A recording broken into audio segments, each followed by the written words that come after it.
Como cristãos, como nós devemos nos conduzir no cenário geopolítico, ou seja, é mais do que o Brasil, no cenário geopolítico, como devemos nos conduzir? E como cristão, como devo exercer o meu papel democrático e como devemos ver a política no meio cristão? Então, praticamente são 3 perguntas numa só. Certo.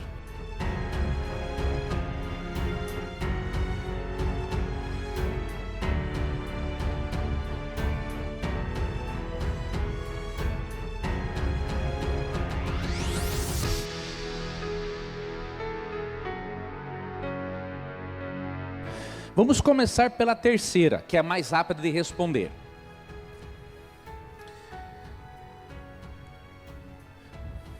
A política, ela não deve fazer parte das nossas pregações. O púlpito, ele tem que ser usado para pregar o Evangelho e as verdades do Evangelho. Agora, isso não significa que a igreja não possa informar aos seus membros acerca de ideologias, não acerca de partido. Nós somos uma igreja apartidária. Alguns usam o termo apolítica. Eu não creio nisso. Ninguém é apolítico. Todo mundo vai ter uma preferência. Agora, o certo é nós sermos apartidários, ou seja, eu não vou votar em alguém porque é do partido A, B ou C. Eu vou votar neste alguém de acordo com as pautas que essa pessoa defende.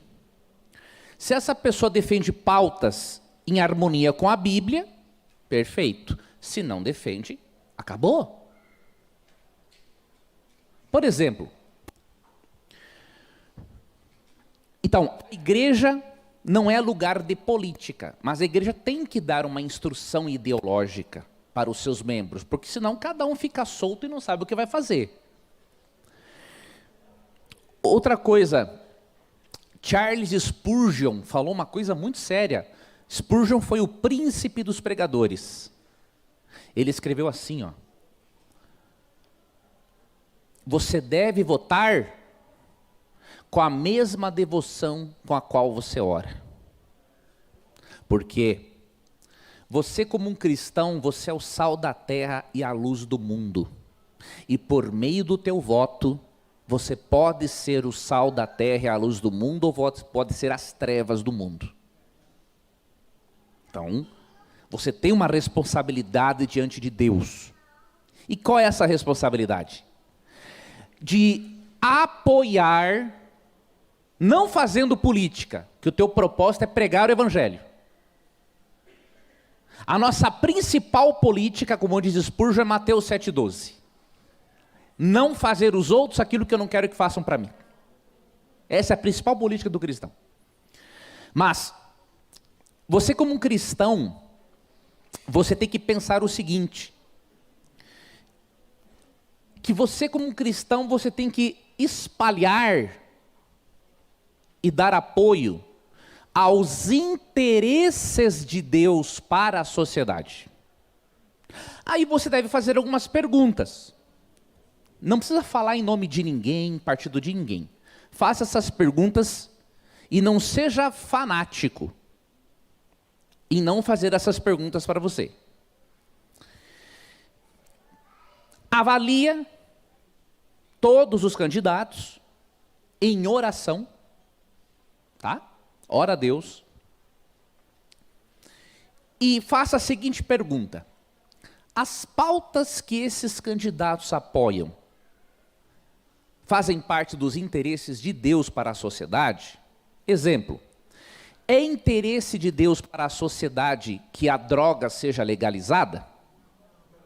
Nunca. É interesse de Deus que aborto seja legalizado? Nunca. É interesse de Deus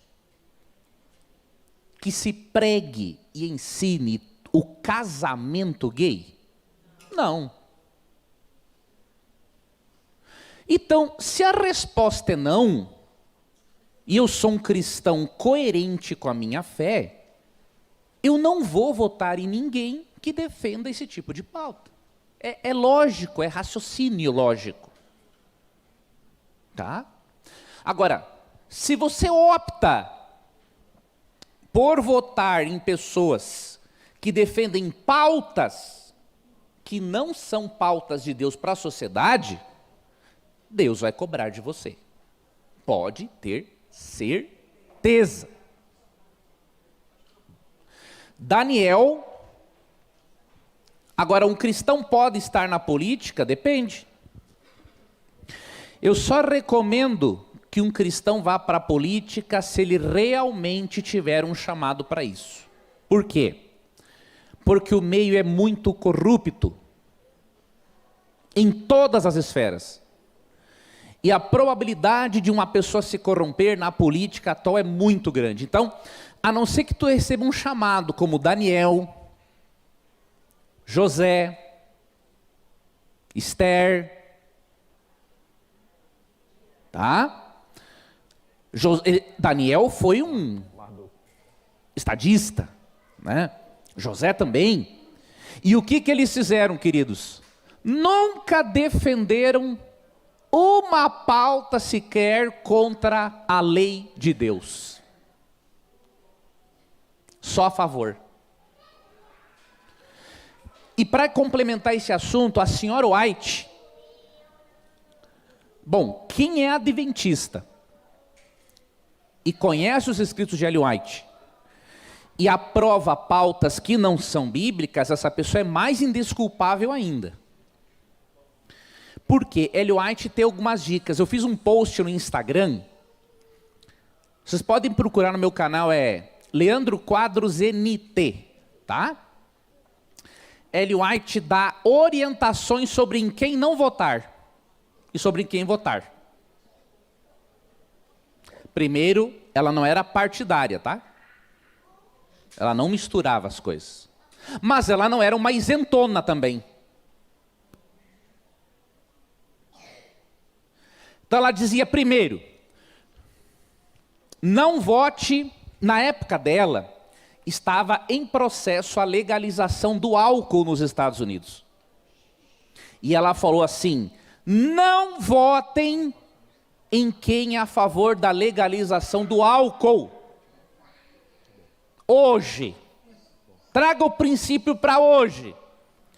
Você tem que votar em quem é a favor de legalizar o baseado? Não. Se você votar é porque tu é um cristão falso. Ou burro. Um dos dois.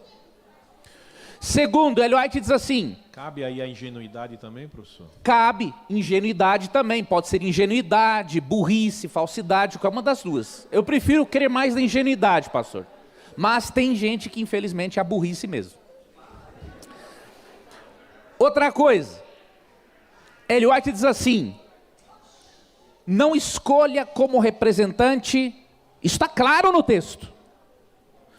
Você pode ver no meu post. Não eu que estou dizendo, Ellen White está dizendo. Não escolha como representante uma pessoa entregue à bebida. Porque ela não tem discernimento para tomar decisões pelo país. Leia lá. Terceiro, ela diz assim, não escolha como representante quem não respeita a propriedade privada. Porque a propriedade privada é sagrada para Deus. E a vida, ela fala no mesmo... É a vida. E a vida também. Né? Então, queridos, não é questão... é a favor de candidato A, B ou C. Isso não interessa para nós. Isso não interessa para nós. O nosso interesse é defender aquilo que é plano de Deus para a sociedade.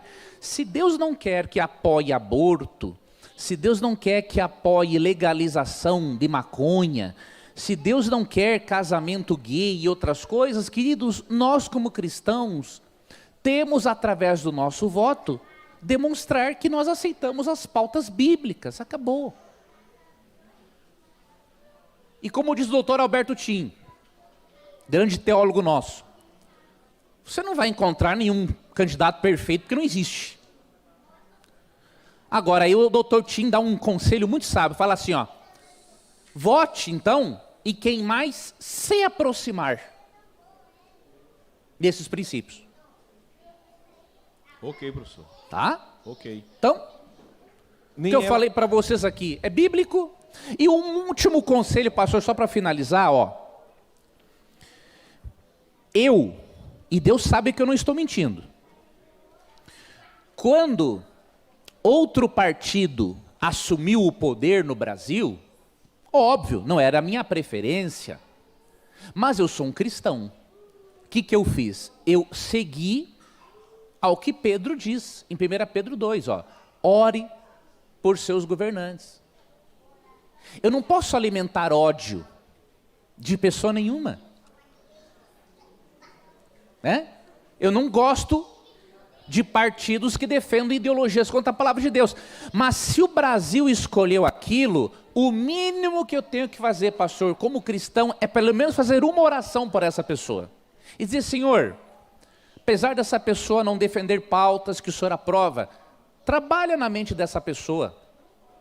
Ajude essa pessoa a fazer um bom governo.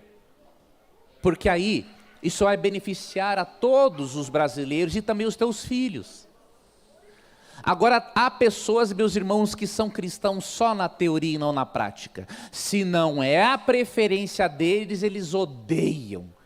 E, não, você tem que orar, independente do resultado de uma eleição. Orar.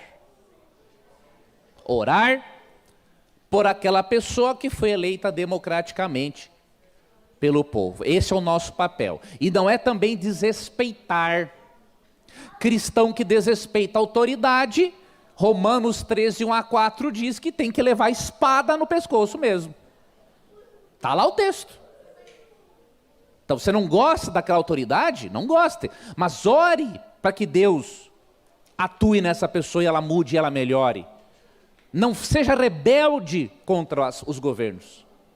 Tá bom?